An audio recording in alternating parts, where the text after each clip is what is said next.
Big boss Malayalam season 7 37-ാം എപ്പിസോഡിന്റെ റിവ്യൂവിലേക്കാണ് നമ്മൾ പോകുന്നത്. ഈ എപ്പിസോഡിൽ പതിവ് ലീലാവിലാസങ്ങൾ വളരെ കുറവായിരുന്നു എന്ന് വേണം പറഞ്ഞു തുടങ്ങുവാൻ. അതായത് അടിയും ബഹളവുമായിട്ട് നീങ്ങിക്കൊണ്ടിരിക്കുന്ന ബിഗ് ബോസ് വീട് ഇന്ന് ഏറെക്കുറെ ശാന്തമായിരുന്നു. എന്നാൽ പൂർണ്ണമായിട്ടുമല്ല. സാധാരണ ഒരു പ്രശ്നം അങ്ങോട്ട് ഉണ്ടാക്കുക, ആ പ്രശ്നം മറ്റുള്ളവരിലേക്ക് എത്തുക, പിന്നീട് അവിടെ വല്യേട്ടന്മാരുടെ ഗുണ്ടായിസം നടത്തുക, ഇങ്ങനെയുള്ള തുടർ കലാപരിപാടികളാണ് നമ്മൾ കണ്ടുകൊണ്ടേയിരിക്കുന്നത്. പക്ഷേ ഇന്ന് അതിൽ നിന്നും വ്യത്യസ്തമായിട്ട് കുറച്ച് ശാന്തതയിലും സമാധാനത്തിലും അല്പം ഫണ്ണിലുമൊക്കെയാണ് ബിഗ് ബോസ് വീട് മുമ്പോട്ട് പോകുന്നത് കാണുവാൻ കഴിഞ്ഞത്. ഇതിൽ ഞെട്ടിക്കുന്നൊരു സംഭവമുണ്ട്. ഇന്ന് നോമിനേഷൻ നടന്നൊരു ദിവസമായിരുന്നു. 13 ആൾക്കാരാണ് ഈ ആഴ്ച നോമിനേഷനിലേക്ക് വന്നിരിക്കുന്നത്. വൈൽഡ് കാർഡുകൾ കൊടുത്ത മുട്ടൻ പണിയോടുള്ള ബന്ധത്തിൽ ഈ സീസൺ തീരും വരെ ഇനിയും അനീഷിന് ആരെയും നോമിനേറ്റ് ചെയ്യാൻ പറ്റില്ല. ഇതാണ് ബിഗ് ബോസിന്റെ റോള്. പക്ഷേ അനീഷ് ഇന്ന് നോമിനേറ്റ് ചെയ്തു. അതാണ് ഏറ്റവും ഞെട്ടിക്കുന്ന ഒരു കാര്യം. എല്ലാവരും കൺഫെഷൻ റൂമിലേക്ക് പോയി ഓരോരുത്തരെയും നോമിനേറ്റ് ചെയ്തു. എന്നാൽ അനീഷ് ഓപ്പൺ നോമിനേഷൻ നടത്തി എന്നുള്ളതാണ്. അതായത് തനിക്ക് പറയുവാനുള്ളത് താൻ തുറന്നു പറയുകയാണ്. ഈ സീസണിൽ എനിക്കിനി നോമിനേറ്റ് ചെയ്യാൻ പറ്റില്ല എന്ന് നന്നായിട്ടറിയാം, എങ്കിൽ പോലും എനിക്ക് പറയാനുള്ളത് ഞാൻ തുറന്നു പറയുകയാണ് എന്ന് പറഞ്ഞിട്ട് അനുമോളെയും നെവിനെയുമാണ് താൻ നോമിനേറ്റ് ചെയ്തത്. അനുമോൾക്കെതിരെയുള്ള അനീഷിന്റെ ആ നീക്കം ഞെട്ടിച്ചു കളഞ്ഞു. കാരണം ഈ സീസണിൽ അനുമോൾക്കെതിരെ അങ്ങനെ ഗുസ്തി ഉണ്ടാക്കാനൊന്നും പോകാതിരുന്ന ഒരാളായിരുന്നു അനീഷ്. എന്നാൽ കഴിഞ്ഞ ദിവസങ്ങളിൽ നടന്ന സംഭവങ്ങളോടുള്ള ബന്ധത്തിൽ ബിഗ് ബോസും ലാലേട്ടനും സ്വീകരിച്ച നിലപാടുകൾ, ആ നിലപാടുകൾക്കൊപ്പം നിന്നുകൊണ്ടാണ് അനീഷ് അനുമോൾക്കെതിരെ ശബ്ദമുയർത്തിയത്. കൂടാതെ മറ്റൊരു സംഭവം കൂടി നടന്നു. വൈൽഡ് കാർഡുകളായി വന്ന 5 പേരിൽ 4 പേരും അനുമോൾക്ക് സപ്പോർട്ടായിട്ട് നിൽക്കുന്നവരാണ്. എന്നാൽ സാബുമാൻ അധികമൊന്നും അങ്ങനെ സംസാരിക്കാറില്ല. സാബുമാൻ വളരെ പതുങ്ങിയ ഒരു പോക്കാണ് പോയിക്കൊണ്ടിരിക്കുന്നത്. ഈ സീസൺ തീരും വരെയോളം ഇങ്ങനെ പതുങ്ങി തന്നെ പോകാനായിരിക്കും സാധ്യതയെന്നും നമുക്ക് തോന്നുന്നു. പക്ഷെ ഇന്ന് അനുമോൾക്കെതിരായിട്ട് അദ്ദേഹം തന്റെ സ്റ്റേറ്റ്മെന്റ് പുറപ്പെടുവിച്ചു. രണ, ഫാത്തിമ, ബിന്നി, അക്ബർ തുടങ്ങിയ ആ ഗ്രൂപ്പുമായിട്ടാണല്ലോ അയാൾക്ക് അടുപ്പം. തന്റെ കൂടെ വന്നിരിക്കുന്ന വൈൽഡ് കാർഡുകളുമായിട്ടൊന്നും വലിയ അടുപ്പമില്ല. ഈ ഗ്രൂപ്പുമായിട്ട് ചങ്ങാത്തം പുലർത്തി പോകുവാനാണ് അയാൾ തുടങ്ങിയ സമയം മുതൽ ഇഷ്ടപ്പെടുന്നത്. അപ്പോൾ ആ ഗ്രൂപ്പിൽ ഇരുന്ന് പല കാര്യങ്ങൾ ചർച്ച ചെയ്യുമ്പോൾ രണ, ഫാത്തിമയുടെ ചോദ്യത്തോടുള്ള ബന്ധത്തിൽ അനുമോള് കഴിഞ്ഞ ദിവസം ചെയ്തത് തെറ്റായിരുന്നു എന്ന് അദ്ദേഹം തുറന്നു പറഞ്ഞു. അതായത് ലാലേട്ടൻ വന്നത് ചോദിക്കുന്ന സമയത്ത് അനുമോൾക്ക് അങ്ങനെ പറയാൻ മാത്രമേ പറ്റൂ. അനുമോള് കണ്ടില്ല എന്നുള്ളതൊരു യാഥാർത്ഥ്യമാണ്. പക്ഷേ കണ്ടില്ല എന്ന് പറഞ്ഞാൽ അവിടെ അനുമോള് തോക്കുകയാണ്. അതോടുകൂടി അനുമോള് തീർന്നു. അങ്ങനെ സംഭവിക്കാതിരിക്കാൻ വേണ്ടിയാണ് അനുമോൾ ലാലേട്ടന്റെ മുൻപിൽ പോലും ആ ഒരു സ്റ്റേറ്റ്മെന്റിൽ ഉറച്ചു നിന്നത് എന്നുള്ളൊരു അഭിപ്രായം സാബുമാൻ പങ്കുവച്ചിട്ടുണ്ട്. പിന്നെ എന്താണ് മറ്റൊരു പ്രധാനപ്പെട്ട വിഷയം, അപ്പം അടയുമ്പോൾ ഇരുന്ന ബിന്നിയും ജിസൈലും തമ്മിൽ വളരെ യാദൃശ്ചികമായി കൊമ്പ് കോർക്കുന്ന ഒരു രംഗം കൂടി കാണുവാൻ കഴിഞ്ഞു. ജിസൈലിന്റെ ഫേവറിറ്റിസത്തെ കുറിച്ച് അവിടെ ചർച്ചയായിട്ടുണ്ട്. ജിസൈൽ കാണിക്കുന്ന പല കാര്യങ്ങളും പലരും കണ്ടില്ല എന്ന് നടിക്കുന്നു. എന്തായാലും അടുക്കളക്കകത്ത് ജിസൈലും ബിന്നിയും തമ്മിൽ നേർക്കുനേർ ഏറ്റുമുട്ടുന്ന ഒരു കാഴ്ച കാണുവാൻ സാധിച്ചത്. ഇതിനിടയിൽ ആദിലയും നൂറയും വളരെ സങ്കടത്തോടു കൂടി ഇരിക്കുകയാണ്. അവർക്ക് ആരുമില്ല, അവർ അനാഥരാണ് എന്നുള്ള ചില കൊട്ടേഷൻസ് ഒക്കെ അവിടെ ചിലർ അടിച്ചു തുടങ്ങി. അത് രണ, ഫാത്തിമയ്ക്ക് നേരെയാണ് അങ്ങനെ ഒരു വിരൽ ചൂണ്ടുന്നത്. രണ മാത്രമല്ല, മറ്റു പലരും ആ ഒരു ചൊവയോടുകൂടിയുള്ള സംസാരം പുറത്തു കൊണ്ടുവന്നിട്ടുണ്ട്. കഴിഞ്ഞ ദിവസം ഓണത്തിന് പലരും വിഷ് ചെയ്യാൻ വിളിച്ചപ്പോൾ ഇവർക്ക് മാതാപിതാക്കളൊന്നും വിഷ് ചെയ്യാൻ വേണ്ടി വിളിച്ചില്ല.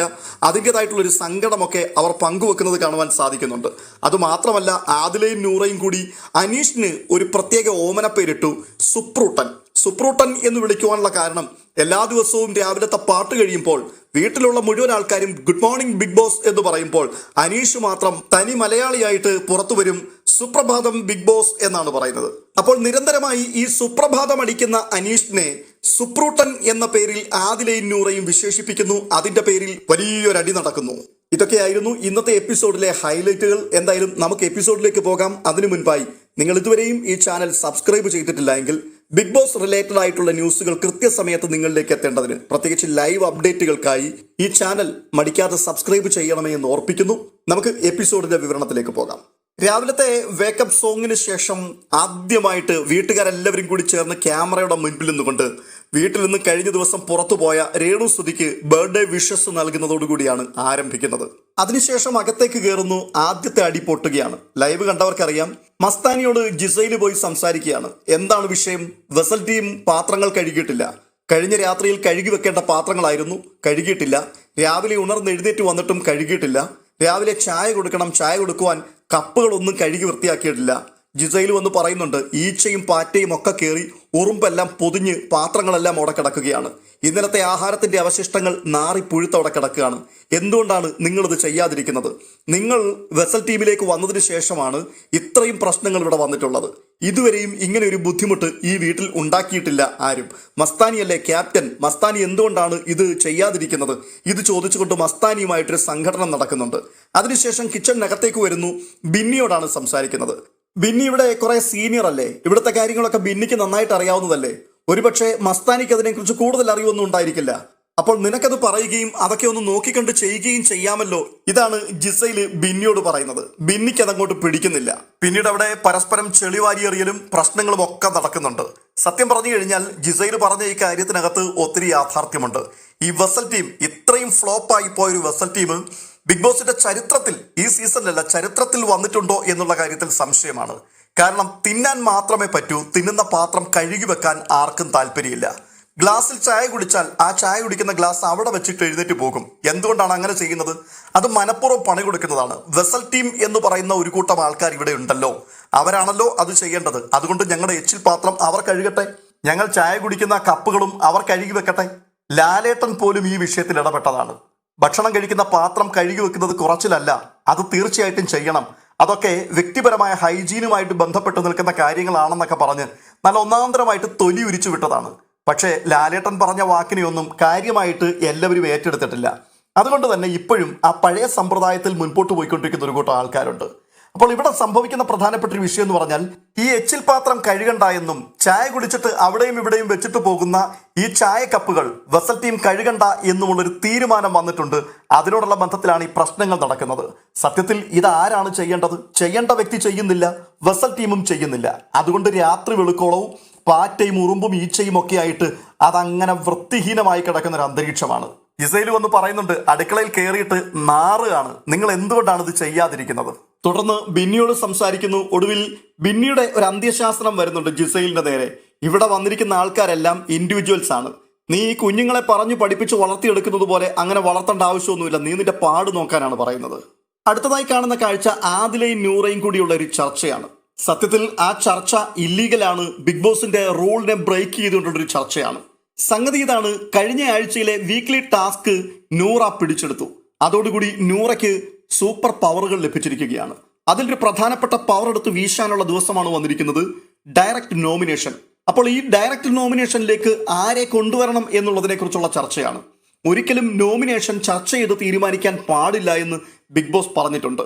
കഴിഞ്ഞ 2 ആഴ്ചയ്ക്ക് മുൻപായിരുന്നെങ്കിൽ ഓക്കെയാണ്. കാരണം ഇവർ രണ്ടുപേരും ഒറ്റ കണ്ടസ്റ്റന്റ് എന്നുള്ള പേരിലായിരുന്നു അവിടെ നിന്നിരുന്നത്. എന്നാൽ ഇപ്പോൾ ഇൻഡിവിജ്വൽ ആണ്. രണ്ടുപേരും 2 മത്സരാർത്ഥികൾ എന്ന രീതിയിൽ ബിഗ് ബോസ് അവരെ അടർത്തി മാറ്റിയിരിക്കുകയാണ്. അങ്ങനെ ഇരിക്കെ ഒരു കാരണവശാലും ഈ വിഷയത്തെക്കുറിച്ച് പരസ്യമായി സംസാരിക്കാൻ പാടില്ല.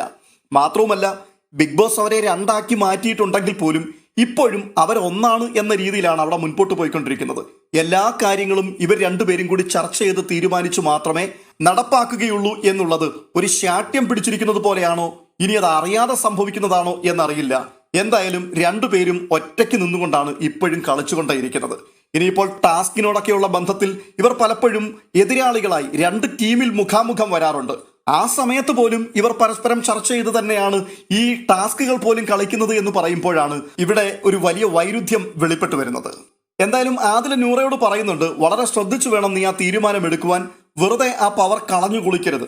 അപ്പോൾ നൂറ പറയുന്നത് 2 പേരുകളാണ്, അതിലൊന്ന് ചൂസ് ചെയ്യണം. ഒന്ന് അക്ബറിൻ്റെതും ഒന്ന് ആര്യൻ്റെതുമാണ്.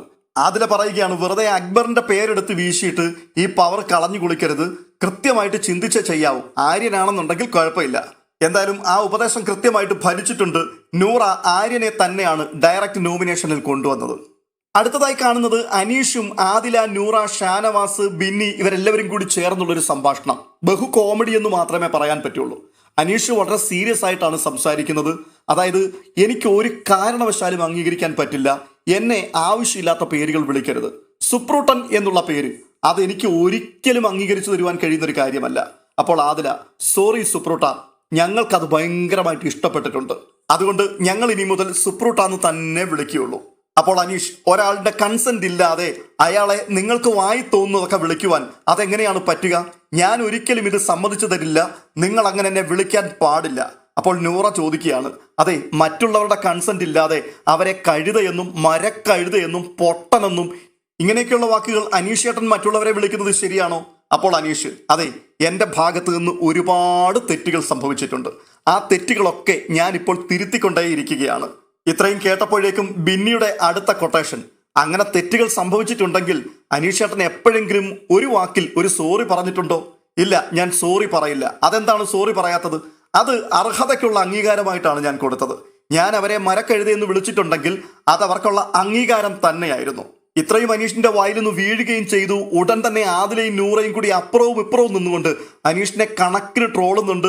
ഷാനവാസ് പറയുന്നുണ്ട്, നല്ല ഒന്നാന്തരം ഒരു പേരാ കിട്ടിയിരിക്കുന്നത്, ഇനിയിപ്പോൾ ഞാൻ ആ പേര് മാത്രമേ വിളിക്കുകയുള്ളൂ.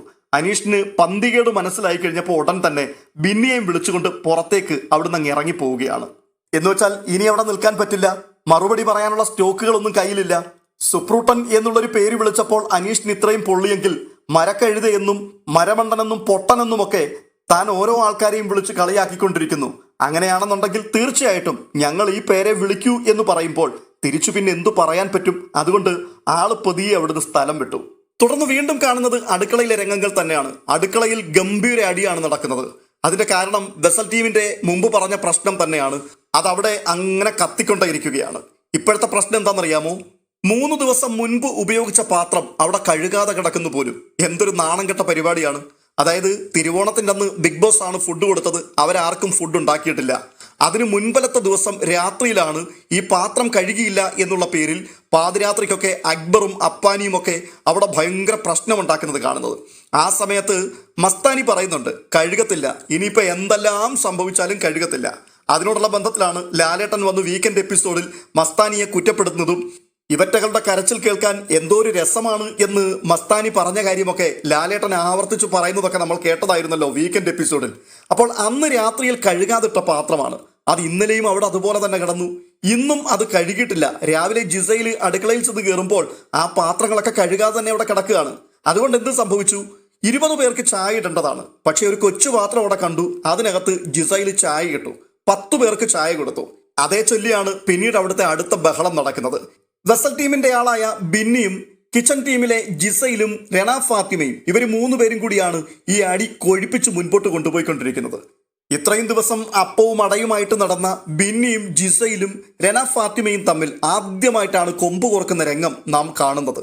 അപ്പോൾ ഈ 10 പേർക്ക് ചായ കൊടുത്തതിന്റെ സാങ്കത്യം അതെന്താണ് എന്നുള്ളതാണ് ചോദ്യം. അതിന് ഒരു കൊച്ചു പാത്രം മാത്രമേ അടുക്കളയിൽ ഞാൻ ചെന്നപ്പോൾ കണ്ടുള്ളൂ. എന്തുകൊണ്ട് വലിയ പാത്രത്തിൽ ഉണ്ടാക്കിയില്ല?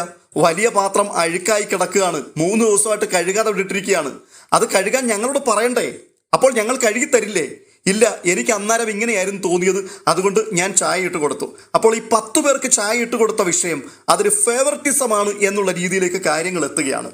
ഇത് കേട്ടുകൊണ്ട് ദൂരെ ഇരുന്നു കൊണ്ട് അനുമോള് പറയുന്നുണ്ട്, ജിസയിൽ ചായ ഇട്ടാൽ അവൾ ഗേൾസിന് കൊടുക്കില്ല, ബോയ്സിന് മാത്രമേ ജിസയിൽ ചായ കൊടുക്കുള്ളൂ. അത് വളരെ കൃത്യമായിട്ടുള്ളൊരു കാര്യം തന്നെയാണ്.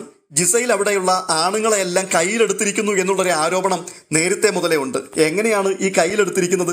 ഇവർക്കൊക്കെ ഇടയ്ക്കിടയ്ക്ക് ചായയും കോഫിയും ഒക്കെ ഉണ്ടാക്കി കൊടുക്കും. അതിനുവേണ്ടിയാണ് ജിസയിൽ ഈ കാപ്പിപ്പൊടിയൊക്കെ എടുത്ത് പാത്തു വെച്ചിരുന്നത്, അല്ലാതെ സ്വന്തമായിട്ട് മാത്രം ഇട്ട് കുടിക്കാനല്ല. ബിഗ് ബോസ് ഹൗസിലെ പ്യുവർ സോളിന്റെ ഉടമ, ആ വീട്ടിലെ ഏറ്റവും വലിയ ഹ്യൂമാനിറ്റി ഉള്ള വ്യക്തി അതാരാണെന്ന് ചോദിച്ചാൽ ആണുങ്ങൾ മുഴുവൻ പറയും അത് ഒറ്റയാൾ മാത്രമേ ഉള്ളൂ, അത് ജിസയിലാണ്. എന്തുകൊണ്ടാണ് ഇത്രയും വലിയ ഹ്യൂമാനിറ്റി തനിക്ക് ഉണ്ടായത്? ഇടയ്ക്കിടയ്ക്ക് ഈ ചായ സൽക്കാരങ്ങൾ നടക്കും. അവിടെയുള്ള പെങ്കൊച്ചുങ്ങൾക്ക് ആർക്കും ജിസയിൽ കോഫി ഇട്ട് കൊടുക്കാറില്ല, ചായ ഉണ്ടാക്കി കൊടുക്കാറില്ല. എന്നാൽ ആണുങ്ങൾക്കെല്ലാം വളരെ കൃത്യമായി ഈ സാധനം എത്തിക്കുകയും ചെയ്യും. അങ്ങനെ ജിസയിലിന്റെ പാവാടവള്ളിയിൽ എല്ലാവരെയും ജിസയിൽ വളരെ തന്ത്രപരമായി കെട്ടി. അത് എന്തിനു വേണ്ടിയാണ്? ഇന്നത്തെ നോമിനേഷനിലേക്ക് നോക്കിയാലും കാണുവാൻ സാധിക്കും. ജിസയിലിന്റെ പേര് ആരും തന്നെ പറയുന്നില്ല. എല്ലാ ആൾക്കാർക്കും ഇങ്ങനെയുള്ള ഫേവറുകൾ ചെയ്തു കൊടുത്ത് എല്ലാവരെയും ജിസയിൽ തന്റെ കക്ഷത്തിലാക്കി വെച്ചിരിക്കുകയാണ്. അനുമോള് പറഞ്ഞതുപോലെ ഈ മൊണ്ണകൾക്ക് ഇവരെ തിരിച്ചറിയുവാൻ ഇപ്പോഴും കഴിഞ്ഞിട്ടില്ല എന്നുള്ളതാണ്. എന്നാൽ അധികം താമസിയാതെ ജിസയിൽ ആരാണെന്ന് ഇവരൊക്കെ തിരിച്ചറിയും. തുടർന്ന് വീണ്ടും കാണുന്നത് അനീഷും ആദിലയും നൂറയും തമ്മിലുള്ള സംഘടനമാണ്. സുപ്രൂട്ടൻ തന്നെയാണ് പ്രധാനപ്പെട്ട വില്ലനായി മാറിയിരിക്കുന്നത്. സുപ്രൂട്ടൻ എന്നുള്ള ആ വിളിയെ ഒരു കാരണവശാലും എനിക്ക് അംഗീകരിക്കാൻ പറ്റില്ല. ആ വിളി ഇപ്പൊ നിർത്തിക്കൂ. സുപ്രൂട്ടൻ എന്നുള്ള വിളി നിർത്തിക്കോളാൻ അന്ത്യശാസനം കൊടുക്കുമ്പോഴും ആദിലെ ഒരു ഭാഗത്തിരുന്നു കൊണ്ട് സുപ്രൂട്ട ഐ ലവ് യു, സുപ്രൂട്ട ഐ ലവ് യു, നിങ്ങളുടെ ഹൃദയത്തെ സ്നേഹം കൊണ്ട് കീഴ്പ്പെടുത്തുവാൻ ഞങ്ങൾക്ക് പറ്റുമോ എന്ന് ഞങ്ങൾ നോക്കട്ടെ എന്നൊക്കെ വിളിച്ചു പറയുന്നുണ്ട്. എന്നാൽ നൂറ എഴുന്നേറ്റ് പൊട്ടിത്തെറിക്കുകയാണ് അനീഷിനെതിരായിട്ട്. അനീഷിനോട് നൂറ ചോദിക്കുന്നത്, മറ്റുള്ള ആൾക്കാരെ കഴുതെന്ന് വിളിക്കാൻ നിങ്ങൾക്കാരാണ് അധികാരം തന്നിരിക്കുന്നത്? അനീഷിന്റെ ഒരു ശൈലിയുണ്ടല്ലോ, ഒരു കാര്യം അത് ആവർത്തിച്ച് പറഞ്ഞുകൊണ്ടേയിരിക്കുക. ഇത് തന്നെയാണ് അനീഷിനെതിരായിട്ട് നൂറ അഴിച്ചുവിട്ട തന്ത്രം. അതായത് നിങ്ങൾക്കാരാണ് അധികാരം തന്നത് മറ്റുള്ളവരെ കഴുതെന്ന് വിളിക്കുവാൻ, നിങ്ങൾക്കാരാണ് അധികാരം തന്നത് മറ്റുള്ളവരെ കഴുതെന്ന് വിളിക്കുവാൻ. അനീഷ് പിന്തിരിഞ്ഞ് നടന്നു പോകുന്ന സമയം വരെ ഇതേ പദം തന്നെ ആവർത്തിച്ച് ചോദിച്ചുകൊണ്ട് അനീഷിനെ വല്ലാതെ ഇറിറ്റേറ്റ് ചെയ്യുകയും ട്രോളുകയും ചെയ്യുകയാണ് നൂറ. ഒടുവിൽ അനീഷിന് കാര്യം മനസ്സിലാകുന്നുണ്ട്, ഇവളുമാരെ പറഞ്ഞു നേരെയാക്കാൻ പറ്റില്ല, എല്ലായിടത്തും കളിക്കുന്നത് പോലെ ആദിലയുടെയും നൂറയുടെയും മുമ്പിൽ പറ്റില്ല എന്ന് മനസ്സിലാക്കിക്കൊണ്ട് പ്രതിയെ മിണ്ടാതെ അവിടുന്ന് പതിവ് നടത്തത്തിലേക്ക് താനങ്ങ് പോവുകയാണ്. തുടർന്ന് കേൾക്കുന്നത് ബിഗ് ബോസിന്റെ അനൗൺസ്മെന്റ് ആണ്. അത് നോമിനേഷന് വേണ്ടിയുള്ളതാണ്. 6ാം ആഴ്ചയിലെ നോമിനേഷൻ. ഇവിടെ സ്പെഷ്യൽ നോമിനേഷൻ പവർ ലഭിച്ചിരിക്കുന്നത് കൊണ്ട് നൂറയെ ആർക്കും നോമിനേഷൻ ചെയ്യാൻ പറ്റില്ല. അതുമാത്രമല്ല, തുടർക്കഥ ടാസ്കിൽ വിജയിയായതുകൊണ്ട് ജിഷിനും ഈ ആഴ്ച നോമിനേഷനിൽ നിന്നും മുക്തി നേടിയിരിക്കുകയാണ്. തീർന്നില്ല, തുടർക്കഥ ടാസ്കിൽ പരാജയപ്പെട്ടതുകൊണ്ട് മസ്താനി, ലക്ഷ്മി, പ്രവീൺ, സാബുമാൻ ഇവർ 4 പേരും ഡയറക്റ്റ് നോമിനേറ്റ് ആയിരിക്കുകയാണ്. അവസാനമായി ബിഗ് ബോസ് മറ്റൊരു കാര്യം കൂടി പറയുകയാണ്. വൈൽഡ് കാർഡുകൾ മുട്ടൻ പണി നൽകിയിരിക്കുന്നത് കൊണ്ട് ഈ സീസണിൽ അനീഷിന് ആരെയും നോമിനേറ്റ് ചെയ്യുവാൻ പറ്റില്ല എന്നുള്ളതിനാൽ അനീഷ് മിണ്ടാതിരിക്കണം. നോമിനേഷൻ ആരംഭിക്കുകയാണ്. കിരീടയുദ്ധം ടാസ്ക്, വീക്ക്ലി ടാസ്കിൽ കൂടി സ്പെഷ്യൽ നോമിനേഷൻ പവർ ലഭിച്ച നൂറ, ആ നൂറ ഡയറക്റ്റ് ഒരാളിനെ നോമിനേറ്റ് ചെയ്യണം. കൺഫെഷൻ റൂമിൽ പോയുള്ള നോമിനേഷൻ അല്ല, അവിടെ നിന്നുകൊണ്ട് ഓപ്പൺ നോമിനേഷൻ നടത്തുകയാണ്. കാര്യങ്ങൾ നേരത്തെ പ്ലാൻ ചെയ്ത് വെച്ചിരുന്നത് കൊണ്ട് തന്നെ ആര്യന്റെ പേര് ശങ്കയില്ലാതെ നോമിനേഷനിലേക്ക് കൊണ്ടുവരികയാണ് നൂറ. കാരണം എന്താണ്? ജിസൈലിന്റെ ഷെയ്ഡായിട്ട് അവിടെ നിൽക്കുന്നു. ഒരു കാര്യങ്ങൾക്കും യാതൊരു സീരിയസ്നെസ്സും കൽപ്പിക്കാറില്ല. ഇത്രയും ആഴ്ചകൾ പിന്നിട്ടിട്ടും ഒരു ഇൻഡിവിജ്വൽ പ്ലെയർ ആയിട്ട് അവിടെ നിൽക്കുവാൻ കഴിഞ്ഞിട്ടില്ല. ഇൻഡിവിജ്വൽ ഗെയിം പ്ലാനുകൾ ഒന്നും തന്നെ തനിക്കില്ല. അതുകൊണ്ട് ആര്യനെ നോമിനേറ്റ് ചെയ്യുകയാണ്.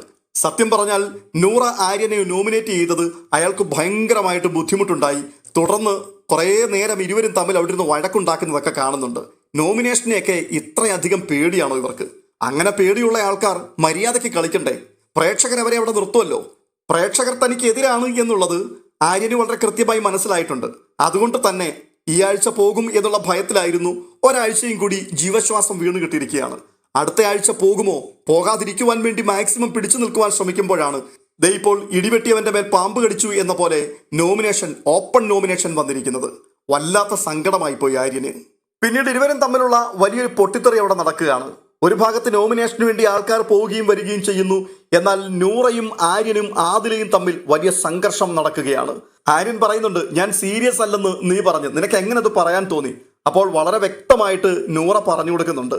ലാലേട്ടൻ പറഞ്ഞ വാക്കുകൾക്ക് പോലും ഒരു പ്രാധാന്യവും കൊടുക്കാതെ ലാലേട്ടനോട് വരെ ആവശ്യമില്ലാതെ നീ തട്ടിക്കയറി സംസാരിച്ച ആളാണ്. നീ എന്ത് സീരിയസ്നെസ് ആണ് ഗെയിമിൽ കാണുന്നത്? ഒരാൾ തന്റെ ലൈഫ് സ്റ്റോറി പറഞ്ഞുകൊണ്ടിരിക്കുമ്പോൾ നീ ഇപ്പുറത്തിരുന്ന് പൊട്ടിച്ചിരിച്ചു. നീ എന്ത് സീരിയസ്നെസ് ആണ് ഈ ഗെയിമിന് കൊടുത്തിട്ടുള്ളത്? ഇതൊക്കെ കൊണ്ട് തന്നെയാണ് നിന്നെ നോമിനേറ്റ് ചെയ്തത്. ഇത് കേട്ടിട്ട് ആര്യന്റെ മറുപടി, ലാലേട്ടനോട് അങ്ങനെ സംസാരിച്ചിട്ടുണ്ടെങ്കിൽ, ലൈഫ് സ്റ്റോറി പറഞ്ഞെടുത്തിരുന്നുകൊണ്ട് ചിരിച്ചിട്ടുണ്ടെങ്കിൽ അതെന്റെ ഗെയിമാണ്, നിനക്കെന്താണ്? ഇതൊക്കെ ഇയാൾ ബോധപൂർവം പറയുന്നതാണോ എന്ന് ദൈവത്തിനറിയാം. ലാലേട്ടനോട് വിവരക്കേട് പറഞ്ഞത് തന്റെ ഗെയിമാണെന്നാണ് ഇപ്പോൾ പറഞ്ഞിരിക്കുന്നത്. അങ്ങനെയാണെങ്കിൽ പിന്നെ എന്തിനായിരുന്നു ഇയാൾ ലാലേട്ടനോട് സോറി പറയാൻ പോയത്? ലാലേട്ട, അതെന്റെ ഗെയിമാണ് എന്ന് പറഞ്ഞാൽ പോരായിരുന്നോ? ഈ മൊട്ട അത് കുളിക്കുമ്പോഴും വെക്കണോ ഉറങ്ങുമ്പോഴും വെക്കണോ എന്നുള്ള ചോദ്യം, ആ ചോദ്യത്തിന് ലാലേട്ടൻ പറഞ്ഞത്, മോനെ നീ എന്നെ ഊരുകയാണോ എന്നായിരുന്നു. അയ്യോ ലാലേട്ട, അതെന്റെ ഗെയിമാണ് കേട്ടോ എന്ന് അന്നേരം പറഞ്ഞിരുന്നെങ്കിൽ അതൊരു രസമുണ്ടായിരുന്നു. ഇപ്പോൾ ദേ പറയുന്നു അതെന്റെ ഗെയിമായിരുന്നു എന്ന്. തുടർന്ന് കാണുന്നത് കൺഫെഷൻ റൂമിലേക്ക് ഓരോരുത്തർ പോകുന്നതും അവിടെ നോമിനേഷൻ പ്രക്രിയ നടക്കുന്നതുമാണ്. ആദ്യമായി പ്രവീണാണ് പോകുന്നത്. പ്രവീൺ ബിന്നിയെയും രന ഫാത്തിമയുമാണ് നോമിനേറ്റ് ചെയ്യുന്നത്. ബിന്നി സേഫ് ഗെയിം കളിക്കുന്നുവെന്നും രന ഫാത്തിമ പലരുടെയും ഷാഡോ ആയിട്ട് ചില സമയങ്ങളിൽ വേലക്കാരിയായിട്ട് പോലും മാറുന്നു എന്നുള്ള ഒരാരോപണമാണ് അദ്ദേഹം ഉന്നയിക്കുന്നത്. ആദില എത്തുന്നു. ആദില അഭിലാഷിനെയും ബിന്നിയെയും നോമിനേറ്റ് ചെയ്യുകയാണ്. അഭിലാഷിനെ കുറിച്ച് പറയുന്നത്, കഴിഞ്ഞ വീക്ക്ലി ടാസ്ക് അഭിലാഷ്, ബിന്നി, നൂറ അവരായിരുന്നു ജയിച്ചത്. പക്ഷെ അഭിലാഷിന് നൂറ പ്രത്യേകിച്ച് പവറുകളൊന്നും കൊടുത്തില്ല. അതിന്റെ ഒരു വിരോധം അയാളുടെ മനസ്സിൽ വെച്ചുകൊണ്ട് അയാൾ പലയിടത്തും പോയി ഇവർക്കെതിരെ ഹേറ്റ് സ്പ്രെഡ് ചെയ്യുവാൻ വേണ്ടി ശ്രമിച്ചു എന്നുള്ളതാണ്. അതുമാത്രവുമല്ല, ഞാനും നൂറയും വൈൽഡ് കാർഡുകളെ സപ്പോർട്ട് ചെയ്യുന്നു എന്ന് പറഞ്ഞുകൊണ്ട് പല ആൾക്കാരുടെ അടുക്കൽ തെറ്റിദ്ധാരണ പരത്തി ഈ വീട്ടിൽ പലരെയും തമ്മിലടിപ്പിക്കുവാൻ വേണ്ടിയുള്ള ശ്രമം നടത്തുന്നുണ്ട്. പരദൂഷണം നിരന്തരം നടന്നു പറഞ്ഞ് പ്രശ്നമുണ്ടാക്കുവാൻ ശ്രമിക്കുന്നുണ്ട്. അതുകൊണ്ട് അഭിലാഷിനെ നോമിനേറ്റ് ചെയ്യുന്നു. രണ്ടാമത് ബിന്നി സ്ക്രീൻ സ്പേസിനായിട്ട് മാത്രമാണ് ശ്രമിക്കുന്നത്. ഫേക്ക് ആയിട്ടാണ് ബിന്നി ഇവിടെ നിലനിൽക്കുന്നത്. അതുകൊണ്ട് ഈ 2 ആൾക്കാർ നോമിനേറ്റ് ചെയ്യപ്പെടുകയാണ്. ലക്ഷ്മി തുടർന്നെത്തിയിട്ട് രണ ഫാത്തിമയുടെയും ആദിലയുടെയും പേരാണ് പറയുന്നത്. ലക്ഷ്മി പറയുന്നു രണയ്ക്ക് സ്വന്തമായിട്ട് ഇപ്പോഴും ഒരു ഗെയിമില്ല, ഗെയിമിനെ കുറിച്ച് ഒരു നോളജുമില്ല. ആദില 4 3 7 പ്രേക്ഷകരുടെ വോട്ടിനു വേണ്ടി വല്ലാത്ത വൃത്തികെട്ട കളികളാണ് ഇവിടെ കളിക്കുന്നത്. ആദിലയും നൂറയും സെപ്പറേറ്റ് ആയിരിക്കുകയാണ്. സെപ്പറേറ്റ് ആയി എന്ന് ബിഗ് ബോസ് പറയുന്നുണ്ടെങ്കിലും ഇപ്പോഴും അവർ സെപ്പറേറ്റ് ആയിട്ടില്ല, ഒരുമിച്ച് നിന്നുകൊണ്ടാണ് കളിച്ചുകൊണ്ടേയിരിക്കുന്നത്. തുടർന്ന് അക്ബർ വരുന്നു. അക്ബർ അനുമോളുടെ പേരാണ് പറയുന്നത്. കഴിഞ്ഞ ആഴ്ചയിൽ അനുമോൾ അവിടെ ചെയ്തു കൂട്ടിയ കാര്യങ്ങളെല്ലാം തെറ്റായിരുന്നു. ലാലേട്ടൻ വന്ന് കൃത്യമായി കാര്യങ്ങൾ പറഞ്ഞിട്ടും തന്റെ നിലപാടിൽ ഉറച്ചു നിന്ന അനുമോൾ വലിയ മഹാപാപമാണ് ചെയ്തിരിക്കുന്നത്. അതുകൊണ്ട് അനുമോളെ താൻ നോമിനേറ്റ് ചെയ്തു. ആ കൂട്ടത്തിൽ അനീഷിന്റെ പേരും പറയുന്നുണ്ട്. അനീഷിന്റെ പേര് താൻ പറയാൻ കാരണം അനീഷ് എല്ലാം അറിയുന്ന ആളാണെന്ന് പറയുന്നു, നീതിമാനാണെന്ന് പറയുന്നു, വളരെ പക്വതയുള്ള വ്യക്തിയാണെന്ന് അഭിനയിക്കുന്നു. അങ്ങനെയുള്ള അനീഷ് ഈ ബഹളങ്ങളും പ്രശ്നങ്ങളും എല്ലാം നടന്നിട്ടും കമാന്നൊരക്ഷരം അതിനെക്കുറിച്ച് പറയുവാൻ തയ്യാറായില്ല, സൈലന്റ് ആയിരിക്കുന്നു. അതുകൊണ്ട് അനീഷ് ഫേക്കാണ്, അനീഷിനെ നോമിനേറ്റ് ചെയ്യുകയാണ്. ബിന്നിയാണ് തുടർന്ന് വരുന്നത്. ബിന്നി വന്നിട്ട് നെവിനെയും ആദിലെയും നോമിനേറ്റ് ചെയ്യുന്നുണ്ട്. തുടർന്ന് എത്തുന്നത് മസ്താനിയാണ്. മസ്താനി വന്നിട്ട് രണ ഫാത്തിമയെയും ജിസൈലിനെയുമാണ് നോമിനേറ്റ് ചെയ്യുന്നത്. 6 ആഴ്ചയായിട്ടും ഇപ്പോഴും ഗ്രൂപ്പ് കളിയിൽ തന്നെ കോൺസെൻട്രേറ്റ് ചെയ്ത് നിൽക്കുന്ന വ്യക്തിയാണ് രണ ഫാത്തിമ. മാത്രവുമല്ല ഇവിടെ പലരുടെയും ഒരു പെങ്ങളൂട്ടിയായിട്ട് അങ്ങനെ സംരക്ഷിക്കപ്പെട്ട് മുൻപോട്ട് പോയിക്കൊണ്ടിരിക്കുന്നയാളാണ് രണ. അതുകൊണ്ട് രണ ഇവിടെ നിൽക്കുവാൻ യാതൊരു തരത്തിലും യോഗ്യതയുള്ളൊരു വ്യക്തിയല്ല. രണ്ടാമത് ജിസൈൽ ആര്യനെ ഷാഡോ ആക്കിയിട്ടാണ് താൻ കളിച്ചുകൊണ്ടിരിക്കുന്നത്. നല്ല ഒന്നാന്തരം ഫേവറേറ്റിസം ഉള്ള വ്യക്തിയായിട്ടാണ് ജിസൈലിനെ കാണുവാൻ കഴിയുന്നത്. ഇഷ്ടമുള്ളവർക്ക് മാത്രം താൻ ചായ ഇട്ട് കൊടുക്കും, ഇഷ്ടമില്ലാത്തവരെ വിട്ടുകളയും. ഇതൊക്കെയാണ് ജിസൈലിന്റെ ഗെയിം എന്ന് പറഞ്ഞ് പരിഹാസത്തോടു കൂടി മസ്താനി ജിസൈലിനെ നോമിനേറ്റ് ചെയ്യുന്നുണ്ട്. ആര്യൻ വന്നിട്ട് അനുമോളുടെ പേര് പറയുന്നു. പറഞ്ഞതൊക്കെ കഴിഞ്ഞ ആഴ്ചയിലെ പ്രശ്നങ്ങളോടുള്ള ബന്ധത്തിലാണ്. ഒരു എഫേർട്ടും താൻ ഇവിടെ ഇടുന്നില്ല, സേഫ് ഗെയിമാണ് അനുമോൾ കളിക്കുന്നത് എന്ന് പറയുന്നുണ്ട്. തുടർന്ന് ആദിലയെ നോമിനേറ്റ് ചെയ്യുന്നുണ്ട്. ആദില ഒരു ഗെയിമറേ അല്ല എന്ന് പറഞ്ഞുകൊണ്ടാണ് ആര്യൻ അവരെ നോമിനേറ്റ് ചെയ്യുന്നത്. അടുത്തതായി ഒനിൽ വന്നിട്ട് ബിന്നിയെ കുറിച്ചാണ് പറയുന്നത്. താൻ പറയുന്ന ആരോപണം വളരെ ക്രിസ്റ്റൽ ക്ലിയർ ആയിട്ടുള്ളതാണ്. ചിയർ ലീഡേഴ്സ് ആയിട്ട് ചില ആൾക്കാർ ഇവിടെയുണ്ട്, അതിലൊരാളാണ് ബിന്നി. അപ്പോൾ ബിന്നിയൊക്കെ രണ ഫാത്തിമയെ പോലെയുള്ള ഒരു കൂട്ടം ആൾക്കാരെ മുൻപോട്ട് ഇറക്കി വിട്ട് കളിപ്പിക്കുകയും പുറകിലിരുന്നു കൊണ്ട് സ്ക്രൂ ചെയ്തു കൊടുക്കുകയും കുത്തിത്തിരിപ്പ് നടത്തുകയും ചെയ്യുന്ന ആൾക്കാരാണ്. ശരിക്കും പറഞ്ഞാൽ ബിന്നിയുടെ ഗെയിം എന്താണെന്ന് പോലും ഇതുവരെയും പിടികിട്ടിട്ടില്ല. മാത്രവുമല്ല വൈൽഡ് കാർഡുകൾ അവിടെ വന്നതോടുകൂടി വല്ലാത്തൊരു ഇൻസെക്യൂരിറ്റി ഫീല് ബിന്നിയുടെ ഉള്ളിൽ കടന്നുകൂടിയിട്ടുണ്ട്. ബിന്നിയുടെ ഗെയിം ഏറെക്കുറെ കഴിഞ്ഞു എന്നാണ് ഒനിൽ സാബു പറയുന്നത്. അടുത്തത് ആദിലയാണ്. ആദിലയെ കുറിച്ച് അദ്ദേഹം പറയുന്നത് ആദില വെറുതെ ഒച്ച വെച്ച് നടക്കുകയാണ്. മാത്രവുമല്ല കഴിഞ്ഞ ആഴ്ച അനുമോളിൽ കൂടി ഇവിടെ സംഭവിച്ച ആ വലിയ പ്രശ്നം, ആ പ്രശ്നത്തിന്റെ പിൻപിൽ വളരെ കൃത്യമായിട്ട് സ്ക്രൂ ചെയ്തു കൊടുത്ത ആള് ആദിലയായിരുന്നു. ആദിലയും നൂറയും ഇതിന്റെ പിൻപിൽ ഉണ്ടായിരുന്നു. അവരിരുവരും കൂടിയായിരുന്നു ശരിക്കും അനുമോളെ സ്ക്രൂ ചെയ്തു വിടുന്നത്. അങ്ങനെ സ്ക്രൂ ചെയ്ത് വിട്ട് അതൊരു വലിയ പ്രശ്നമായി ലാലേട്ടൻ അത് ചോദിക്കുവാൻ വന്നു കഴിഞ്ഞപ്പോഴേക്കും പെട്ടെന്ന് അവരൊന്നും അറിഞ്ഞില്ല എന്നുള്ള ഭാവത്തിൽ അനുമോളെ ഇട്ടുകൊടുത്തിട്ട് മറുകണ്ഠം ചാടുകയും ചെയ്തു. ആദിലയും നൂറയും ഇവിടേക്ക് വന്നപ്പോൾ അവരെക്കുറിച്ച് ഞാൻ കരുതിയിരുന്നത് അവർ വളരെ പ്രോഗ്രസീവ് ചിന്താഗതിയുള്ള ആൾക്കാരാണ്. പ്രത്യേകിച്ച് ഒരു പ്രത്യേക കമ്മ്യൂണിറ്റിയെ റെപ്രസെൻറ്റേറ്റ് ചെയ്തുകൊണ്ടാണ് അവരിവിടെ വന്നിരിക്കുന്നത്. അതിൻ്റെ ക്വാളിറ്റി അവർ കാണിക്കും എന്നൊരു ചിന്തയുണ്ടായിരുന്നു. പക്ഷേ ആദിലയും നൂറയും അനുമോൾക്കൊപ്പം നിന്നുകൊണ്ട് ജിസൈലിനെയും ആര്യനെയും മോശമായിട്ട് ചിത്രീകരിച്ചതോടുകൂടി അവരിൽ യാതൊരു പുരോഗമന ചിന്തയുമില്ല, അവർ ആ കമ്മ്യൂണിറ്റിയെ പ്രതിനിധീകരിക്കുവാൻ യാതൊരു യോഗ്യതയുമുള്ള വ്യക്തികളല്ല എന്ന രീതിയിൽ വളരെ ഷാർപ്പായിട്ട് ചില പോയിന്റുകൾ പറഞ്ഞാണ് ആദിലയെ അയാൾ നോമിനേറ്റ് ചെയ്തത്. തുടർന്നെത്തുന്നത് സാബുമാനാണ്. ഷാനവാസിനെയും അനീഷിനെയുമാണ് അദ്ദേഹം നോമിനേറ്റ് ചെയ്യുന്നത്.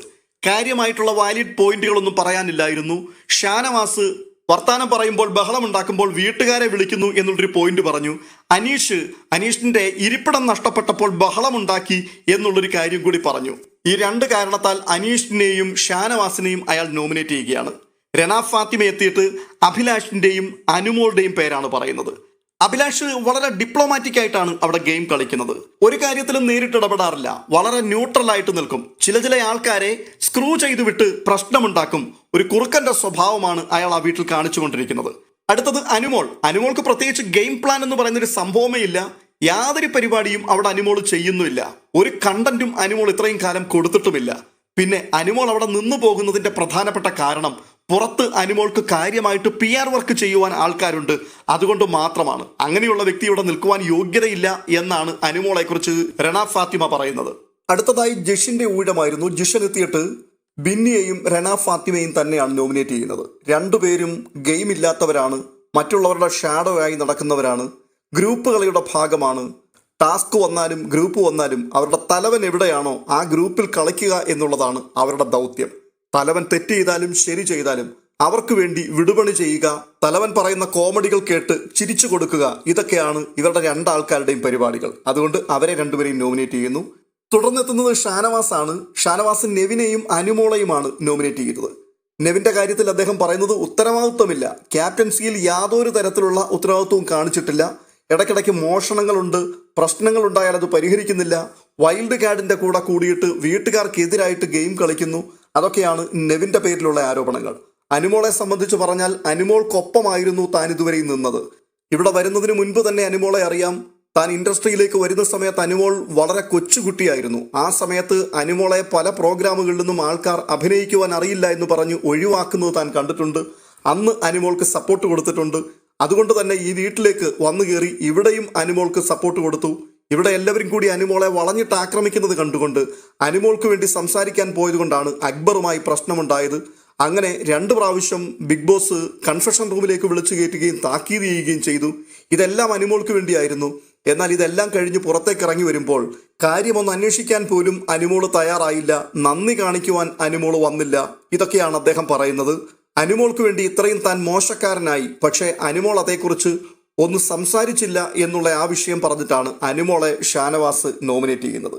അനുമോള് വന്നിട്ട് അക്ബറിനെ നോമിനേറ്റ് ചെയ്യുന്നു, ആദിലയും നോമിനേറ്റ് ചെയ്യുന്നു. അക്ബറിനെ കുറിച്ച് എല്ലാ പ്രാവശ്യവും പറയുന്ന കാര്യം തന്നെയാണ് പറയുന്നത്.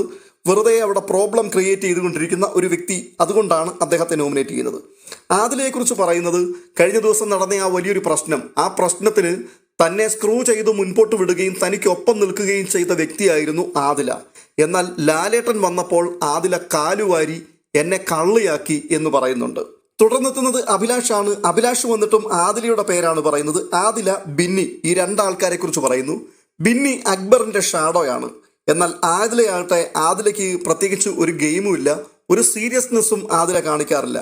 ആകെ കൂടി ആദിലയുടെ ശബ്ദം അവിടെ ഉയർന്നിട്ടുള്ളത് അനീഷ് ഇരുന്ന ഇരിപ്പിടം പിടിച്ചെടുക്കുകയും അനീഷ് അതിനെക്കുറിച്ച് സംസാരിക്കുവാൻ ചെന്നപ്പോൾ ചെറുത്തു നിന്നതുമാണ് ആകെ കൂടി അവിടെ ചെയ്ത പ്രധാനപ്പെട്ട കൃത്യം എന്ന് പറയുന്നത്. തുടർന്ന് ജിസയിലെത്തുന്നു. അഭിലാഷിനെയും ആദിലയെയും നോമിനേറ്റ് ചെയ്യുന്നു. ആദില വളരെ വീക്ക് പ്ലെയറാണ് എന്നാണ് ജിസയിലിന്റെ കണ്ടെത്തൽ. കൂടാതെ അഭിലാഷ് സേഫ് ഗെയിമാണ് കളിക്കുന്നത്, വളരെ കണ്ണിങ് ആയിട്ടുള്ള ഒരാളാണ്, ഗ്രൂപ്പിസത്തിന്റെ ആളാണ്. അതുകൊണ്ട് ഈ 2 ആൾക്കാരും ഇവിടെ തുടരാൻ പാടില്ല, അവർ പുറത്തു പോകണം എന്ന് തന്നെയാണ് ജിസയിൽ പറഞ്ഞു വെക്കുന്നത്. ഒടുവിലായി ക്യാപ്റ്റനായ നെവിൻ എത്തുന്നു. നെവിൻ അഭിലാഷിനെയാണ് ആദ്യമായി നോമിനേറ്റ് ചെയ്തത്. സേഫ് ഗെയിമറാണ് എന്നാണ് അഭിലാഷിനെ കുറിച്ച് പറയുന്നത്. അടുത്തത് അക്ബർ പതുങ്ങിയിരുന്നു കൊണ്ട് ആക്രമിക്കുന്ന ഒരാളാണ്. നിരന്തരം ആ വീട്ടിൽ പ്രശ്നങ്ങൾ ഉണ്ടാക്കുന്നു, മോശമായ വാക്കുകൾ വിളിച്ചു പറയുന്നു. തിങ്കളാഴ്ച മുതൽ വെള്ളിയാഴ്ച വരെ ഈ അവസ്ഥയിൽ തന്നെ പോയിക്കൊണ്ടിരിക്കും. എന്നാൽ ലാലേട്ടൻ വരുന്ന ദിവസം 2 എപ്പിസോഡുകൾ, ഈ 2 എപ്പിസോഡുകളിലും വളരെ പാവത്താനായിട്ടിരിക്കും. ലാലേട്ടൻ പോയി കഴിഞ്ഞാൽ വീണ്ടും പഴയ രീതിയിലേക്ക് വരും. തൻ്റെ മുൻപിൽ ഏറ്റവും വലിയ ഒരു വിലങ്ങുതടിയായി, അല്ലെങ്കിൽ തന്നെ സ്നേഹം നടിച്ച് കൂടെ കൂട്ടുകയും തൻ്റെ പിൻപിൽ നിന്നുകൊണ്ട് തൻ്റെ കഴുത്തറക്കുകയും ചെയ്യുന്ന പരിപാടിയാണ് അക്ബർ കാണിച്ചിട്ടുള്ളത്. തൻ്റെ മുൻപോട്ടുള്ള യാത്രയ്ക്ക് ഒരു വിലങ്ങുതടിയായിട്ടാണ് അക്ബർ കിടക്കുന്നത്. അതുകൊണ്ട് എൻ്റെ മുൻപിൽ വിലങ്ങുതടിയായി കിടക്കുന്ന അക്ബർ ഈ വീട്ടിൽ വേണ്ട, അവൻ പുറത്തു പോട്ടെ എന്ന് പറഞ്ഞ് അക്ബറിനെയും നെവിൻ നോമിനേറ്റ് ചെയ്യുകയാണ്. ചുരുക്കത്തിൽ നോമിനേഷൻ പ്രക്രിയ പൂർത്തീകരിക്കപ്പെട്ടപ്പോൾ 13 ആൾക്കാരാണ് നോമിനേറ്റഡ് ആയിരിക്കുന്നത്. 7 വോട്ടുകളുമായിട്ട് ആദില മുൻപിലെത്തി, 5 വോട്ടുകളുമായി ബിന്നി തൊട്ടു പിന്നിലെത്തി, 4 വോട്ടുകളുമായിട്ട് രണ ഫാത്തിമയും അഭിലാഷും അനുമോളും തുല്യത പാലിച്ചപ്പോൾ 2 വോട്ടുകളുമായി നെവിനും അനീഷും നോമിനേഷൻ പട്ടികയിൽ ഇടം പ്രാപിച്ചു. കൂടാതെ നൂറയാൽ ഡയറക്റ്റ് നോമിനേറ്റ് ചെയ്യപ്പെട്ട ആര്യൻ, പിന്നീട് പ്രവീൺ, ലക്ഷ്മി, മസ്താനി, സാബുമാൻ, ഇവര് തുടർക്കഥ ടാസ്കിൽ പരാജയപ്പെട്ടതുകൊണ്ട് നോമിനേറ്റഡ് ആയവരാണ്. അങ്ങനെ 13 ആൾക്കാരാണ് ഈ പ്രാവശ്യം പ്രേക്ഷക വിധിക്ക് വേണ്ടി കാത്തു നിൽക്കുന്നത്. ഇതിനിടയിൽ അനീഷിന്റെ ഒരു മാസ് പ്രകടനം നടന്നു. വേണമെങ്കിൽ സ്ക്രീൻ സ്പേസ് പിടിച്ചെടുക്കുവാൻ വേണ്ടിയുള്ള ഒരു തന്ത്രമെന്ന് പറയാം. ഇല്ല എങ്കിൽ അനീഷ് പറയുന്നത് പോലെ തനിക്ക് പറയുവാനുള്ളത് താൻ തുറന്നു പറയുകയാണ്. തനിക്ക് നോമിനേഷനുള്ള അധികാരം ഈ സീസണിൽ നിഷേധിക്കപ്പെട്ടിരിക്കുകയാണ്. എങ്കിലും താൻ 2 പേരെ പരസ്യമായി നോമിനേറ്റ് ചെയ്യുവാൻ വേണ്ടി തയ്യാറായി. ഒന്ന് നെവിനാണ്. ഏറ്റവും മോശം ക്യാപ്റ്റൻസി ആയിരുന്നു നെവിൻ്റേത്. അതുകൊണ്ട് നെവിനെ നോമിനേറ്റ് ചെയ്യുന്നു. മറ്റൊന്ന് അനുമോളാണ്. അനുമോളെക്കുറിച്ച് ലാലേട്ടൻ വന്ന് കാര്യങ്ങൾ പറയുമ്പോഴാണ് സത്യങ്ങളൊക്കെ താൻ മനസ്സിലാക്കുന്നത്. അതിനു മുമ്പ് വരെ തനിക്കതിനെക്കുറിച്ച് ഒന്നും അറിയില്ലായിരുന്നു. അതുകൊണ്ട് തന്നെ അനുമോളെ നോമിനേറ്റ് ചെയ്യുന്നു എന്ന് പറഞ്ഞുകൊണ്ട് 2 ആൾക്കാരുടെയും പേര് പരസ്യമായി വിളിച്ചു പറഞ്ഞ് ഓപ്പൺ നോമിനേഷൻ നടത്തുകയാണ്. തുടർന്ന് ജിഷിൻ രംഗത്തെത്തുന്നുണ്ട്. അനീഷിനെതിരായിട്ടാണ് താൻ വരുന്നത്. റൂൾ ബുക്കൊക്കെ എടുത്തു വെച്ചുകൊണ്ട് അത് വായിച്ചിട്ട് ഇത് ഒരു വലിയ പ്രഹസനമായിരുന്നു എന്ന് പറഞ്ഞ് അനീഷിനെതിരെ അദ്ദേഹം സംസാരിക്കുകയാണ്. ഈ സമയത്ത് ബിഗ് ബോസ് അനൗൺസ് ചെയ്യുന്നുണ്ട്, അനീഷ് പറഞ്ഞ നോമിനേഷൻ അത് വാലിഡ് അല്ല, അതിനെ അംഗീകരിക്കുവാൻ കഴിയുന്നതല്ല. അതിന് അനീഷ് ബിഗ് ബോസിനോട് നന്ദി പറയുകയും ചെയ്യുന്ന കാഴ്ചയൊക്കെയാണ് പിന്നീട് കാണുന്നത്. അടുത്തൊരു പ്രധാനപ്പെട്ട കാഴ്ച, കഴിഞ്ഞ ആഴ്ചയിൽ ലക്ഷ്മിയുടെ വസ്ത്രമെടുത്ത് ബിഗ് ബോസ് വീടിന്റെ മുകളിലേക്ക് എറിഞ്ഞ ആര്യൻ, ആ ആര്യൻ അത് മടക്കിയെടുത്ത് കൊടുക്കണമെന്ന് ലാലേട്ടൻ പറഞ്ഞിരുന്നു. എവിടുന്ന് ഒരു കൊടയുമൊക്കെ സംഘടിപ്പിച്ചുകൊണ്ട് ആര്യൻ വളരെ ആയാസപ്പെട്ട് ആ വസ്ത്രം മുകളിൽ നിന്നും കുത്തിയെടുത്ത് താഴേക്ക് എറിഞ്ഞു കൊടുക്കുന്ന ഒരു കാഴ്ച കാണുന്നുണ്ട്. അടുത്തത് ആദിലയും നൂറയും തമ്മിൽ പറയുന്ന പ്രധാനപ്പെട്ട ചില സങ്കട വർത്തമാനങ്ങളാണ്. അതായത് അവരെ വിഷ് ചെയ്യുവാൻ ഓണത്തിന് ആരും എത്തിയിരുന്നില്ല. ഇനിയിപ്പോൾ ഫാമിലി വീക്ക് വരുന്നുണ്ട്, ആ സമയത്തും അവർക്ക് വേണ്ടി അവിടെ ആരും എത്തുവാനും സാധ്യതയില്ല. അവരുടെ സുഹൃത്തുക്കൾ മാത്രമാണ് അവരെ വിഷ് ചെയ്യുകയും അവർക്ക് എന്തെങ്കിലുമൊക്കെ കാര്യങ്ങൾ ചെയ്തു കൊടുക്കുകയും ചെയ്തു. അപ്പോൾ മാതാപിതാക്കൾ ഇല്ലാത്തതിൻ്റെ, അനാഥത്വം അനുഭവിക്കുന്നതിൻ്റെ ആ ഒരു വേദന, ഒറ്റപ്പെടലിൻ്റെ ആ വേദന അവരിങ്ങനെ പങ്കുവെക്കുന്നുണ്ട്. അതുമാത്രവുമല്ല, ആ വീട്ടിൽ ആരൊക്കെയോ ഇത് പറഞ്ഞ് അവരെ കുത്തി എന്നും കൂടി ഇതിനകത്ത് അവർ പറയുന്നുണ്ട്. സത്യത്തിൽ ഇതിനിപ്പോൾ ആരെയാണ് കുറ്റം പറയുവാൻ കഴിയുക? അത് ഒറ്റ ദിവസം കൊണ്ട് മാതാപിതാക്കളെ അവർക്ക് നഷ്ടപ്പെട്ടു പോയതല്ല. തിരിച്ചറിവിൻ്റെ പ്രായത്തിൽ പക്വത എത്തിയ സമയത്ത് അവർ രണ്ടുപേരും കൂടി വളരെയധികം ചിന്തിച്ച് ആലോചിച്ച് തീരുമാനിച്ച ഒരു തീരുമാനത്തിന് പ്രകാരമാണ് ഈ ഒരു ലൈഫിലേക്ക് അവർ വന്നിരിക്കുന്നത്. അതിനുവേണ്ടി നിയമ പോരാട്ടങ്ങൾ നടത്തി ഒത്തിരി വ്യക്തികൾ അതിനകത്ത് ഇടപെട്ടിട്ടുണ്ട്. പിന്തിരിപ്പിക്കുവാൻ പലരും ശ്രമിച്ചിട്ടുണ്ട്. അതിനെയെല്ലാം കാറ്റിൽ പറത്തിക്കൊണ്ട് പ്രണയത്തിന് വേണ്ടി, സ്നേഹത്തിന് വേണ്ടി ഒരുമിച്ച് നിൽക്കുവാൻ തയ്യാറായവരാണ്. ഇതിന്റെ പിൻപിൽ വരാൻ പോകുന്ന ഭവിഷ്യത്തുകളെല്ലാം അവർക്ക് വളരെ കൃത്യമായിട്ട് അറിയാമായിരുന്നു. എന്നിട്ടും അതിനെ നേരിടുവാൻ വേണ്ടി തയ്യാറെടുപ്പോടുകൂടി അവർ മുൻപോട്ട് നീങ്ങി. ഒരു സമൂഹം നിരന്തരമായി അവരെ ആക്രമിച്ചുകൊണ്ടിരുന്നു. എന്നാൽ ആ സമൂഹത്തെയും അവർ പരാജയപ്പെടുത്തി എല്ലാ വെല്ലുവിളികളെയും അവർ അഭിമുഖീകരിച്ചു. ഒടുവിൽ ബിഗ് ബോസ് വീടിനുള്ളിലേക്ക് വന്നിരിക്കുന്നു. എത്രയുമൊക്കെ കരുത്തോടുകൂടി കാര്യങ്ങളെ നേരിട്ട വ്യക്തികളായ ഈ രണ്ടാൾക്കാർ എന്തിനാണ് ഇപ്പോൾ ക്യാമറയുടെ കീഴിൽ കിടന്നുകൊണ്ട് അനാഥത്വത്തിന്റെ വേദന പങ്കുവെക്കുന്നത്? ആരുമില്ലാത്തവരാണ് എന്നുള്ള ആ സങ്കട കഥ എന്തിനാണ് പറയുന്നത്? പ്രേക്ഷകരുടെ വോട്ടിനെ ലക്ഷ്യമാക്കിയാണ് എന്ന് മാത്രമേ എനിക്കതിനെക്കുറിച്ച് പറയുവാൻ പറ്റുകയുള്ളൂ. ഇത് പെട്ടെന്നൊരു ദിവസം സംഭവിച്ചൊരു പ്രശ്നമാണെന്നുണ്ടെങ്കിൽ നമുക്ക് അവരോടൊരു സഹതാപം തോന്നാം, ആ സഹതാപത്തിൽ അവരെ പിന്തുണയ്ക്കുവാൻ കഴിയും. പക്ഷേ ഇത് യാദൃച്ഛിക സംഭവമല്ല, അറിഞ്ഞുകൊണ്ടെടുത്തൊരു തീരുമാനമാണ്. ഇനിയിപ്പോൾ അവരുടെ മാതാപിതാക്കൾ, ആ മാതാപിതാക്കൾക്ക് ഇവരോട് ഒരുപക്ഷെ സ്നേഹമുണ്ടായിരിക്കും, എങ്കിൽ പോലും അവരെ തേടിയെത്തുക, അവരെ ഉൾക്കൊള്ളുക, അവരെ കൂടെ നിർത്തുക എന്നൊക്കെ പറയുന്നത് അവരെ സംബന്ധിച്ച് അസാധ്യമാകാനുള്ള സാധ്യതയുണ്ട്. കാരണം അവർ ജനിച്ചു വളർന്ന സാഹചര്യങ്ങൾ, അവരുടെ മതപരമായിട്ടുള്ള ചട്ടക്കൂടുകൾ, അവരുടെ സാമൂഹ്യ ബന്ധങ്ങൾ, ഈ സമൂഹത്തിന്റെ പഠിപ്പിക്കലുകൾ, അതിനോടെല്ലാമുള്ള ബന്ധത്തിൽ ഒത്തിരി അതിർവരമ്പുകൾ അവരുടെ മുൻപിൽ കിടപ്പുണ്ട്. അതുകൊണ്ട് തന്നെ അതിനെ പൊളിച്ചുകൊണ്ട് അവർക്ക് മുൻപോട്ടിറങ്ങി വരുവാൻ കഴിയില്ല. നമ്മുടെ സമൂഹം എത്ര പുരോഗമനം വിളിച്ചു പറഞ്ഞാലും ആ പുരോഗമനം പറയുന്നത് മാത്രമേ ഉള്ളൂ. വലിയൊരു ശതമാനം, ഒരു 95% ആൾക്കാരും ആ പുരോഗമനത്തോട് അപ്ഡേറ്റ് ആകാൻ കഴിയാതെ വിമുഖതയോടുകൂടി പുറംതിരിഞ്ഞ് പഴമയെ സ്നേഹിച്ച് ആ പഴമയിൽ തന്നെ ഒതുങ്ങിക്കൂടി കഴിയുന്ന ആൾക്കാരാണ്. അങ്ങനെയുള്ളപ്പോൾ ഈ പരാതിയും പരിഭവവും ഒന്നും കാര്യമായിട്ട് ആരെയും സ്വാധീനിക്കുവാനും സാധ്യതയില്ലെന്നാണ് എൻ്റെ അഭിപ്രായം. സത്യത്തിൽ ബിഗ് ബോസ് പോലുള്ളൊരു പ്ലാറ്റ്ഫോമിനകത്തേക്ക് നിങ്ങൾ വന്നത് നിങ്ങളുടെ ഐഡന്റിറ്റിയെ സമൂഹത്തിന് തുറന്നു കാട്ടാൻ വേണ്ടിയാണ്. നിങ്ങളുടെ പോരാട്ട വീര്യത്തെ സമൂഹത്തിന്റെ മുമ്പിൽ വെളിപ്പെടുത്തുവാൻ വേണ്ടിയാണ്. നിങ്ങൾ ആരാണെന്നും നിങ്ങളുടെ കമ്മ്യൂണിറ്റി എന്താണെന്നും ഈ സമൂഹത്തിന്റെ മുൻപിൽ വെളിപ്പെടുത്തി കൊടുക്കുവാനും നിങ്ങളെപ്പോലെ തന്നെ ഈ സമൂഹത്തിൽ ജീവിക്കുന്ന വലിയൊരു കൂട്ടം ആൾക്കാരുടെ പ്രതിനിധികളായി അവിടെ നിന്നുകൊണ്ട് ആ പോരാട്ടത്തെ ഉറപ്പിക്കുവാൻ വേണ്ടിയാണ് അവിടേക്ക് എത്തിയിരിക്കുന്നത്. അങ്ങനെയുള്ള നിങ്ങൾ അച്ഛനും അമ്മയും വരുന്നില്ല, അല്ലെങ്കിൽ നമുക്കാരുമില്ല, നമ്മൾ അനാഥരാണല്ലോ എന്ന പരിഭവം ഒരിക്കലും ബിഗ് ബോസ് വീടിനുള്ളിൽ പങ്കുവെക്കാൻ പാടില്ലായിരുന്നു. നിങ്ങൾ എന്തിനു വേണ്ടിയാണോ ഇത്രയും കാലം പോരാടിയത്, ആ പോരാട്ടത്തിന്റെ വീതിയിൽ തന്നെ ചങ്കൂറ്റത്തോടെ മുൻപോട്ട് നീങ്ങണമായിരുന്നു. അതാണ് സമൂഹം കാണുവാൻ ആഗ്രഹിക്കുന്ന പ്രധാന കാര്യം. അല്ലാതെ അച്ഛനെയും അമ്മയും തട്ടി പിൻപിലെറിഞ്ഞിട്ട് ഇറങ്ങിത്തിരിച്ച ആൾക്കാർ ഇപ്പോൾ അനാഥത്വം പറഞ്ഞുകൊണ്ട് വിലപിക്കുവാൻ പാടില്ലായിരുന്നു. അതൊരു ഷെയിമായിട്ടാണ് തോന്നുന്നത്. പ്രേക്ഷകർക്ക് നിങ്ങളുടെ അഭിപ്രായം പങ്കുവെക്കാം. അടുത്തത് ക്യാപ്റ്റൻസി ടാസ്ക് ആണ്. ഒനിൽ, ജിസൈൽ, അഭിലാഷ് ഈ 3 ആൾക്കാരുമായിട്ട് ഗാർഡൻ ഏരിയയിലേക്ക് പോയിട്ട് വളരെ മനോഹരമായ ഒരു ക്യാപ്റ്റൻസി ടാസ്ക് നടക്കുകയാണ്. ആ ടാസ്കിൽ ഉജ്ജ്വലമായൊരു വിജയം അത് അഭിലാഷിനാണ് ലഭിക്കുന്നത്. അങ്ങനെ അഭിലാഷ് ഈ ആഴ്ചയിലെ ക്യാപ്റ്റനായി സ്ഥാനമേൽക്കുകയാണ്. ക്യാപ്റ്റനായി സ്ഥാനമേറ്റ അഭിലാഷ് ആദ്യം തന്നെ ഡ്യൂട്ടികൾ ഓരോരുത്തർക്ക് വിഭജിച്ചു കൊടുക്കുന്ന പരിപാടിയിലേക്ക് ഇറങ്ങുന്നു. പക്ഷേ ആദ്യം തന്നെ പണി പാളുകയാണ്. ക്യാപ്റ്റന്റെ വാക്കുകൾക്ക് ഒരാൾ പോലും വില കൽപ്പിക്കുന്നില്ല. അയാൾ മാക്സിമം അവിടെ കിടന്ന് പരിശ്രമിക്കുന്നുണ്ട്. ഓരോരുത്തരെയും ഓരോ സ്ഥലത്തേക്ക് അദ്ദേഹം പിടിച്ചു നിർത്തുവാൻ വേണ്ടി ശ്രമിക്കുകയാണ്. പക്ഷേ പറ്റില്ല, എനിക്ക് അടുക്കളയിൽ ജോലി ചെയ്യാൻ പറ്റില്ല, എനിക്ക് ബാത്റൂം ക്ലീൻ ചെയ്യാൻ പറ്റില്ല, എനിക്ക് ഫ്ലോറിൽ പണിയെടുക്കുവാൻ പറ്റില്ല, ഇത് പറഞ്ഞുകൊണ്ട് ഓരോരുത്തർ അങ്ങോട്ടും ഇങ്ങോട്ടും ചാടി മാറുകയാണ്. ചുരുക്കി പറഞ്ഞാൽ അഭിലാഷിന്റെ ക്യാപ്റ്റൻസിക്ക് പുല്ലുവില എന്നുള്ള രീതിയിലാണ് ഇതുവരെ അവിടെ നടക്കാത്ത രീതിയിലുള്ള ഷോ ഓഫുകളൊക്കെ ഓരോരുത്തർ കാണിച്ചു കൂട്ടുന്നത് കണ്ടത്. ഇതുവരെയും ഒരു ക്യാപ്റ്റന്മാരും ഇതുപോലെ ഡ്യൂട്ടി വിഭജിച്ചു കൊടുക്കുന്ന സമയത്ത് ഇത്തരത്തിലുള്ള നെറികേടുകൾ ആരും തന്നെ കാണിച്ചിട്ടില്ല. ആദ്യമായിട്ട് വെസൽ ടീമിലേക്ക് ജിസൈലിനെ തെരഞ്ഞെടുക്കുകയാണ്. എനിക്ക് പാത്രം കഴുകുന്നത് ഭയങ്കര ഇഷ്ടമാണ് എന്ന് പറഞ്ഞ് ചാടിത്തുള്ളി മുൻപോട്ട് ചെന്നു. അവിടെ നിന്ന് 1 മിനിറ്റ് പൂർത്തിയാക്കിയില്ല. അതിനു മുമ്പ് പറയുക, അയ്യോ ഞാനൊരു കാര്യം മറന്നുപോയി, എൻ്റെ കൈ നനയും, ഡോക്ടർ പറഞ്ഞത് കൈ നനയ്ക്കരുതെന്നാണ്, അതുകൊണ്ട് എനിക്കിതിനകത്ത് പറ്റില്ല. അതേ തുടർന്ന് അവിടെ ബഹളം നടക്കുന്നു. കുറച്ചു കഴിഞ്ഞപ്പോൾ അത് ശാന്തമാകുന്നു. അടുത്ത സ്ഥലത്തേക്ക് ജിസൈലിനെ എടുത്ത് സ്ഥാപിക്കുന്നു. പിന്നീട് അടുത്ത ആൾക്കാരിലേക്ക് പോകുന്നു. അവിടെ വലിയ പ്രശ്നവുമായിട്ട് രണ ഫാത്തിമ വരികയാണ്. അവരെ ടോയ്ലറ്റ് ക്ലീനിങ്ങിന്റെ മേഖലയിലേക്ക്, ബാത്റൂം ക്ലീനിങ്ങിലേക്ക് ഇട്ടു. ഒരു കാരണവശാലും അവിടെ ജോലി ചെയ്യാൻ പറ്റില്ല, ഞാൻ പലപ്പോഴും അവിടെ ചെയ്തിട്ടുള്ളതാണ്, ഇനി എനിക്ക് പറ്റില്ല, കട്ടായം പറഞ്ഞു നിൽക്കുകയാണ്. അവരെ പിന്നീട് അവർക്ക് വേണ്ടി ഒരു ഒത്തുതീർപ്പുണ്ടാക്കുന്നു, വേറൊരു സ്ഥലത്തേക്ക് ഇടുന്നു. അടുത്തത് അനുമോളാണ്. വെസൽ ടീമിലേക്ക് അനുമോളെ ഇടുമ്പോൾ അനുമോൾ പറയുന്നു, ഞാൻ വെസൽ ടീമിൽ പലപ്പോഴും നിന്നിട്ടുണ്ട്, കിച്ചൺ ടീമിൽ നിൽക്കുന്ന സമയത്ത് തന്നെ ഞാൻ വെസൽ ടീമിന്റെ ഉത്തരവാദിത്വം കൂടി നിർവഹിച്ചിട്ടുണ്ട്, അതുകൊണ്ട് എന്നെ അവിടെ നിന്ന് മാറ്റിയിടണം. ഇത് പറയുമ്പോഴേക്കും ഇത്രയും സമയം സ്വന്തം കാര്യങ്ങൾ പറഞ്ഞ് ക്യാപ്റ്റനോട് ഭയങ്കര ശണ്ടയുണ്ടാക്കിക്കൊണ്ടിരുന്ന രണ ഫാത്തിമയുൾപ്പെടെ അനുമോൾക്കെതിരെ ആക്രമണം അഴിച്ചുവിടുകയാണ്. എന്താ അനുമോളായി കാണിക്കുന്നത്? ക്യാപ്റ്റന് വിലയില്ലേ? ക്യാപ്റ്റൻ പറയുന്ന വാക്കുകൾ കേൾക്കണ്ടേ? ക്യാപ്റ്റനെ അനുസരിക്കാൻ പഠിക്കുക അനുമോളെ എന്നൊക്കെ പറഞ്ഞുകൊണ്ട് രണ ഫാത്തിമ അനുമോൾക്ക് ക്ലാസ് എടുക്കുവാൻ വരുന്ന വളരെ മോശമായ ഒരു കാഴ്ചയും കാണേണ്ടി വന്നു. തുടർന്ന് എപ്പിസോഡിന്റെ അവസാനത്തിലേക്ക് എത്തുകയാണ്. നൂറ ഒരു കണ്ണാടിയുടെ മുൻപിൽ ഇരുന്നുകൊണ്ട് ആ കണ്ണാടിയിൽ നോക്കിക്കൊണ്ട് സംസാരിക്കുകയാണ്. ക്യാമറ തൊട്ട് മുൻപിലുണ്ട്. ആ ക്യാമറയോടാണ് കാര്യം പറഞ്ഞു കേൾപ്പിക്കുന്നത്. അതായത് തൻ്റെയും ആദിലയുടെയും അനിയത്തിമാരായ കുറെ ആൾക്കാരുടെ പേര് പറയുന്നുണ്ട്. അവരെയൊക്കെ ഇപ്പോൾ മിസ് ചെയ്യുന്നുണ്ട് എന്ന്. ഇത്രയും നാളുമില്ലാത്ത ഒരു മിസ്സിംഗ് ഫീല് അത് ബിഗ് ബോസിൽ വന്നു കഴിഞ്ഞപ്പോൾ പെട്ടെന്ന് എങ്ങനെയാണ് വരുന്നത്? കഴിഞ്ഞ ആഴ്ച ആ വീട്ടിലുള്ള സഹമത്സരാർത്ഥികൾക്ക് വിഷ് ചെയ്യുവാൻ വേണ്ടി വീട്ടുകാർ, സഹോദരങ്ങൾ, മാതാപിതാക്കൾ വന്നത് കണ്ടപ്പോഴാണോ ആ ഒരു ഫീല് നിങ്ങൾക്കുണ്ടായത്? ഇതൊക്കെ നിങ്ങൾ തന്നെ തിരഞ്ഞെടുത്ത കാര്യങ്ങളാണ്. അതുകൊണ്ട് അതിൻ്റെതായിട്ടുള്ള ഭവിഷ്യത്തുകളെല്ലാം അനുഭവിക്കുവാനുള്ള തയ്യാറെടുപ്പോടുകൂടി തന്നെയാണ് നിങ്ങൾ ഈ വഴിയിലേക്ക് ഇറങ്ങിത്തിരിച്ചത്. അപ്പോൾ സ്വാഭാവികമായിട്ടും അത് അനുഭവിച്ചേ മതിയാവുകയുള്ളൂ.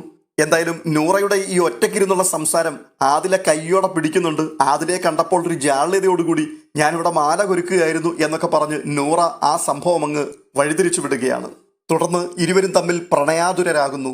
അവിടെ വെച്ച് ആദില നൂറയോട് ചോദിക്കുന്നുണ്ട്, നീ ഈ രാത്രിയിൽ മേക്കപ്പ് ഇട്ടത് എന്തിനാണ്? എന്നെ വശീകരിക്കാൻ വേണ്ടിയല്ലേ? അത് കേട്ടിട്ട് നൂറ ഒരു മാലയെടുത്ത് ആദിലയുടെ കഴുത്തിൽ വെച്ചിട്ട്, ഞാൻ നിന്നെ കല്യാണം കഴിക്കാൻ പോവുകയാണ്. അതെ, എനിക്ക് നിന്നെയും കല്യാണം കഴിക്കണം. നമുക്ക് രണ്ടാൾക്കും കൂടി ഏതെങ്കിലും കാട്ടിലേക്ക് പോകണം. ആ കാട്ടിൽ ചെന്ന് കാടിൻ്റെ ഇരുട്ടിൽ അവിടുത്തെ ശബ്ദങ്ങളൊക്കെ കേട്ടിട്ട്, കിളികളുടെ കളകളാരവമൊക്കെ കേട്ടിട്ട് അതിൻ്റെ നടുവിൽ നിന്നുകൊണ്ട് എനിക്ക് നിന്റെ കഴുത്തിൽ താലി കെട്ടണം. അത് ജീവിതകാലം മുഴുവനും ഓർത്തിരിക്കുവാൻ തക്കവണ്ണം ഏറ്റവും മനോഹരമായ ഒരു മെമ്മറി ആയിരിക്കണം. ഇതൊക്കെ പറഞ്ഞിട്ട് താൻ പോകുന്നുണ്ട് അവിടുന്ന്. തുടർന്ന് കാണുന്നത് പ്രവീണിന്റെ കൈ നോക്കി കൊടുക്കുന്ന അനുവിനെയാണ്. വളരെ മനോഹരമായിട്ട് പ്രവീണിന്റെ കൈ നോക്കി തൻ്റെ ഫലം പ്രവചിക്കുന്നുണ്ട് അനു. താൻ പറയുകയാണ്, പ്രവീണിന്റെ കയ്യിൽ 2 രേഖകൾ കാണുവാൻ സാധിക്കുന്നുണ്ട്. അതിൽ ഒന്ന് അത് ബിഗ് ബോസിനുള്ളിലേക്കുള്ള വഴിയാണ്. അങ്ങനെയാണ് ഇവിടേക്ക് വന്നിരിക്കുന്നത്. ഇതല്ലായിരുന്നുവെങ്കിൽ ഇപ്പുറത്ത് വേറൊരു വഴിയുണ്ട്. ആ വഴി ശരിക്കും പെരുവഴി തന്നെയാണ്. ഇത്രയും പറഞ്ഞിട്ട് നിർത്താതെ അനു പൊട്ടിച്ചിരിക്കുന്ന കാഴ്ചയും കാണുന്നു. അടുത്തത് അർദ്ധരാത്രി ആയപ്പോൾ അനീഷ് ഒരു വലിയ പ്രശ്നമുണ്ടാക്കുകയാണ്. എന്താണ് പ്രശ്നം? അനീഷിന്റെ കട്ടിലിന്റെ തലക്കൽ എഴുതി വെച്ചിരുന്നു അനീഷ് എന്നുള്ള പേര്. അതാരോ ചുരണ്ടിക്കളഞ്ഞിരിക്കുന്നു. ബാക്കിയുള്ളവരുടെ എല്ലാവരുടെയും പേരവിടെയുണ്ട്. അനീഷിന്റെ പേര് മാത്രം കളഞ്ഞിരിക്കുന്നു. അനീഷിനോടുള്ള വ്യക്തി വൈരാഗ്യം തീർക്കുവാൻ വേണ്ടി ആരോ കരുതിക്കൂട്ടി അഴിച്ചുവിട്ടൊരു ആക്രമണമാണ് എന്ന് പറഞ്ഞ് പാതിരാത്രിയിൽ ഭയങ്കര ബഹളം അവിടെ നടത്തുന്നുണ്ട്. അനുമോള് വന്ന് ചോദിക്കുകയാണ്, എന്താ സംഭവിച്ചത്? അതെ, എൻ്റെ പേരവിടെ എഴുതിയിട്ടുണ്ടായിരുന്നു. ഞാൻ രാത്രിയിൽ കിടക്കുന്നതും രാവിലെ ഉണർന്ന് എഴുന്നേൽക്കുന്നതും ആ പേര് കണ്ടുകൊണ്ടാണ്. ആ പേര് കണ്ടില്ലെങ്കിൽ അനീഷേട്ടൻ അറിയില്ലേ അനീഷേട്ടൻ്റെ പേരതാണ് എന്നുള്ളത്? ആഹാ, അത് ശരി. അപ്പോൾ അനുമോള് രാവിലെയും വൈകിട്ടും എപ്പോഴും ഒരു പാവയെ കെട്ടിപ്പിടിച്ചുകൊണ്ട് നടക്കാറുണ്ടല്ലോ. ആ പാവയില്ല എന്നുണ്ടെങ്കിൽ അനുമോൾക്ക് എന്തെങ്കിലും ബുദ്ധിമുട്ടുണ്ടാവില്ലേ? അതുപോലെ തന്നെയാണ് എനിക്കും. എൻ്റെ പേര് എപ്പോഴും കണ്ടുകൊണ്ടാണ് ഞാൻ ഉണർന്നെഴുന്നേൽക്കുകയും കിടക്കുകയും ചെയ്യുന്നത്. അത് ചുരണ്ടിക്കളഞ്ഞതിൽ കൂടി അങ്ങേയറ്റത്തെ നെറികേടായി പോയി കാണിച്ചത്. ഇത് പറഞ്ഞിട്ട് എവിടുന്നോ എന്തോ ഒരു മഷി പോലത്തെ സാധനം കൊണ്ടുവന്ന് അവിടെ പെയിന്റ് അടിക്കുന്നുണ്ട് അനീഷ്. ആ പാതിരാത്രിയിൽ അവിടെ ഇരുന്നു കൊണ്ട് അനീഷ് എന്ന് എഴുതി പൂർത്തിയാക്കിയതിനു ശേഷമാണ് താൻ ഷയ്യയിലേക്ക് കിടക്കുവാൻ വേണ്ടി പോകുന്നത്. അപ്പോൾ ഇത്രയുമൊക്കെയായിരുന്നു ഇന്നത്തെ എപ്പിസോഡിലെ പ്രധാനപ്പെട്ട വിശേഷങ്ങൾ. ഈ വീഡിയോ നിങ്ങൾക്ക് ഇഷ്ടപ്പെട്ടിട്ടുണ്ടെങ്കിൽ തീർച്ചയായിട്ടും ലൈക്ക് ചെയ്യുവാൻ മറക്കരുത്. നിങ്ങളുടെ അഭിപ്രായങ്ങൾ കമന്റ് ബോക്സിൽ രേഖപ്പെടുത്തുവാനും മടിക്കരുത്. മറ്റൊരു അപ്ഡേഷനുമായി വീണ്ടും എത്താം. അതുവരേക്കും ബൈ.